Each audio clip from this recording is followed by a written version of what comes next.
కేటీఆర్, కల్వకుంట్ల తారక రామారావు తెలంగాణ రాజకీయ యవనిక మీద యువరాజు హోదాలో వెలుగుతున్న ఆధునిక నవ యువ కెరటం.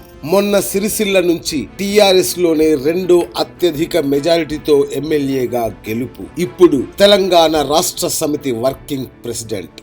కంగ్రాట్స్ కేటీఆర్, మీరు మరిన్ని ఉన్నత శిఖరాల్ని అధిరోహించాలని యోయో టీవీ మనస్ఫూర్తిగా అభినందిస్తోంది. సరే, ఇది ఉట్టి వారసత్వంగా ఫీల్ అవుతున్నారా? కొడుకు కాబట్టి ఇచ్చారని ఆలోచిస్తున్నారా?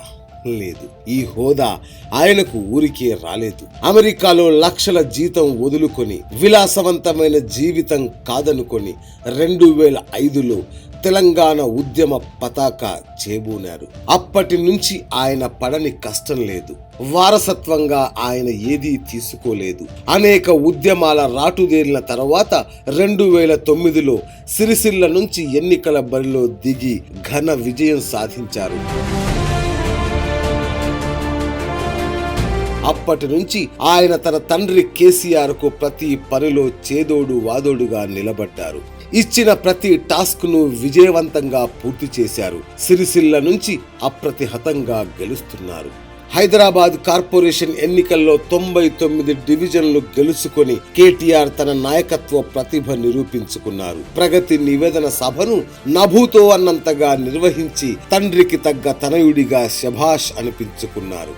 ఇక ఐటీ మంత్రిగా ఎన్నడూ లేనంత కీర్తిని తెలంగాణకు తీసుకొచ్చారు. ఐటీ వర్గాల్లో ఆయనకున్న ఇమేజ్ అనితర సాధ్యం. ఆయన మాట తీరు, చక్కని ఉచ్చారణ ఎంతటి వారినైనా కట్టిపడేస్తాయి. అంతెందుకు, ఎమ్మెల్యేగా తన నియోజకవర్గం సిరిసిల్లను సిరి సంపదలతో తులతూగేలా చేయడం మనం చూసిందే. ఒకప్పుడు నేతన్నల చావుల ఖిల్లాగా పేరు పొందిన సిరిసిల్లాను సిరి సంపదల ఖిల్లాగా మార్చిన ఘనత ఆయనదే. అంతెందుకు, మొన్నటి ఎన్నికల్లో కేటీఆర్ అన్నీ తానే నడిపించారు. ప్రతి నియోజకవర్గం అభ్యర్థికి దశ దిశ నిర్దేశిస్తూ, అసమ్మతి నేతల్ని బుజ్జగిస్తూ, రోడ్డు షోలతో బహిరంగ సభలతో రాష్ట్రమంతా సుడిగాలి పర్యటన జరిపిన తీరు మర్చిపోతామా? పార్టీకి అఖండ విజయాన్ని తీసుకువచ్చి 88 స్థానాలు తెప్పించడంలో సింహభాగం కష్టం కేటీఆర్ది. ఆయన వ్యూహరచనే కాదంటామా? కొడంగల్ లాంటి స్థానాల్ని కొట్టుకొచ్చి పార్టీకి గిఫ్ట్ ఇచ్చిన ధైర్యం, నైపుణ్యం ఆయన సొంతం. ఇలా చెప్పుకుంటూ పోతే ఎన్నెన్ని విజయాలు, ఎన్నెన్ని మైలురాళ్లు. కేసీఆర్ శిక్షణలో రాటుదేలుతూ చేపట్టిన ప్రతి పనిలో అప్రతిహత విజయ పరంపర కొనసాగించారు. ఒక ఉద్యమకారుడిగా, ఒక ఎమ్మెల్యేగా, మంత్రిగా, పార్టీ కార్యకర్తగా, ఇప్పుడు పార్టీ వర్కింగ్ ప్రెసిడెంట్గా కేటీఆర్ ప్రతి దశలోనూ తన పనితీరును నిరూపించుకున్నారు. తన సామర్థ్యాన్ని ఈ లోకానికి వెల్లడించారు. కాబట్టే ఈ రోజు ఆయనను పార్టీ వర్కింగ్ ప్రెసిడెంట్ పదవి వరించింది. ఇది వారసత్వంగా వచ్చిందా? కాదు. కేసీఆర్ నమ్మిన బంటుగా ఆయన సాధించాడు ఈ స్థానాన్ని.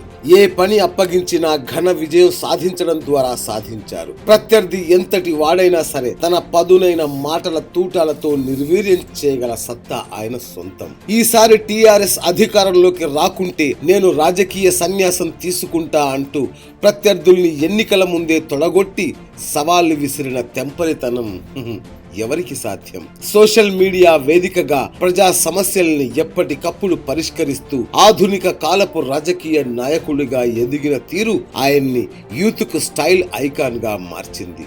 రోల్ మోడల్ ని చేసింది. ఆయన వాక్ చాతుర్యంతో, హాస్య చతురతతో, అవసరమైనప్పుడు వాడి వేడి వాగ్బానాలతో అచ్చంగా తండ్రి కేసీఆర్ లా ఇష్యూస్ ని డీల్ చేసే పద్ధతి అదరహో. అందరికీ అర్థమైపోయింది. మరికొద్ది రోజుల్లో లేదా నెలల్లో, బహుశా గ్రామ పంచాయతీ ఎన్నికల తర్వాత కేటీఆర్ ను మనం ముఖ్యమంత్రిగా చూస్తామేమో. ఈ యువ దార్శనికుడి అవసరం తెలంగాణ ప్రజలకు ఉంది. మరి ఎందుకంటే కేసీఆర్ ఈ దేశానికి నాయకుడు కావాలని తెలంగాణ ప్రజ కోరుకుంటోంది. వారి కోసం ఆయన చేపట్టిన పథకాలు ఎంతటి ఘన విజయం సాధించాయో చూశాం. రాష్ట్రం ఎంతలా సర్వతోముఖ అభివృద్ధి సాధిస్తోందో చూస్తున్నాం. ఈ అభివృద్ధి యజ్ఞాన్ని దేశమంతా విస్తరించాలన్నదే కేసీఆర్ లక్ష్యం. ఒక తెలుగు బిడ్డ అంతటి ఘనత సాధిస్తా అంటే మనమెందుకు ఆపాలి? పివి నరసింహారావు ప్రధానిగా ఎంత అద్భుతాలు చేశాడో చూశాం మనం. ఆయనకు ఇంకా స్వేచ్ఛ ఇచ్చి ఉంటే ఇంకెంత బాగుండేదో. ఆ లోటు కేసీఆర్ తీరుస్తాడు. అవును, తృతీయ ఫ్రంట్ కలను భుజాన వేసుకొని ఈ దేశ గతి రీతుల్ని మార్చాలన్న స్వప్నాన్ని కాంక్షిస్తూ తన నడక మొదలు పెట్టేశారు ఆల్రెడీ. ఒకప్పుడు తెలంగాణ ఉద్యమం కూడా ఇలాగే మొదలైంది. అప్పుడు కూడా అంతా ఇలాగే హేళన చేశారు, గేలి చేశారు. ఏమైంది? 6 దశాబ్దాల కలను నెరవేర్చలేదా? ఇప్పుడు అంతే. అందుకే ఆయన అడుగుజాడల్లో ఆయన బిడ్డగా ఎదిగి ఉద్యమంలో రాటుదేలి ప్రజల నాయకుడిగా మారిన కేటీఆర్ ముఖ్య పదవికి అన్ని విధాలా అర్హుడే. ఎందుకంటే కేసీఆర్ 14 ఏళ్లు కొట్లాడి రాష్ట్రాన్ని సాధించి బంగారు తెలంగాణగా మార్చే క్రతువు చేస్తున్నారు. అది ఆగకూడదు, వేగం తగ్గకూడదు. ఈసారి రాష్ట్రాన్ని 1 కోటి ఎకరాల ఆకుపచ్చ తెలంగాణ చేయడం కేసీఆర్ కల. దాన్ని కేటీఆర్ సాధిస్తారని ఆశిస్తూ పార్టీ కార్యనిర్వాహక అధ్యక్షుడిగా బాధ్యతలు స్వీకరించిన సందర్భంగా కేటీఆర్ కు యోయో టీవీ మనస్ఫూర్తిగా శుభాకాంక్షలు తెలియజేస్తోంది.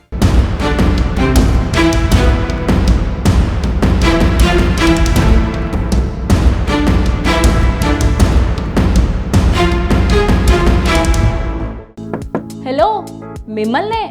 యోయో టీవీ యాప్ డౌన్లోడ్ చేసుకున్నారా? ఇంకా లేదా? మీ యాప్ స్టోర్కి వెళ్ళి వెంటనే డౌన్లోడ్ చేసుకోండి.